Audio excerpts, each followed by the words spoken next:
Before heaters, blankets, and cozy rooms, prehistoric elders had one big mission: keep everyone alive, warm, and very much not frozen.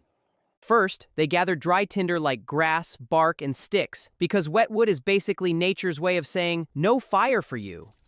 Like this? No, the other end. Then they struck flint and stone, hoping for sparks, because one tiny flash could mean warmth, food, safety, and bragging rights. Please work! Come on, fire! When the fire finally caught, it was like ancient Wi-Fi. Suddenly, everyone gathered around it immediately. Gather around the warmth. Whoa, it popped like a joke. Elders often placed fire in the middle of shelters, so heat spread better and smoke stayed away from sleeping heads and grumpy noses. They also heated stones in the fire, then wrapped them and used them like ancient heat packs that kept warmth alive long after flames faded.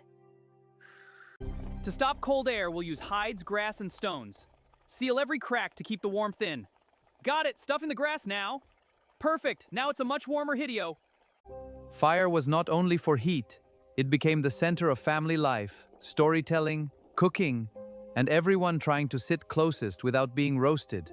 Of course, someone always sat too close and learned the hard way that fire warms your body faster than your pride. Not that close.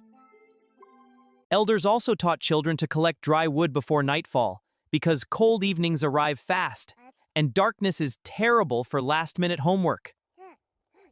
When the weather turned brutal, the fire gave light, warmth, and protection, making the shelter feel like the safest place on Earth.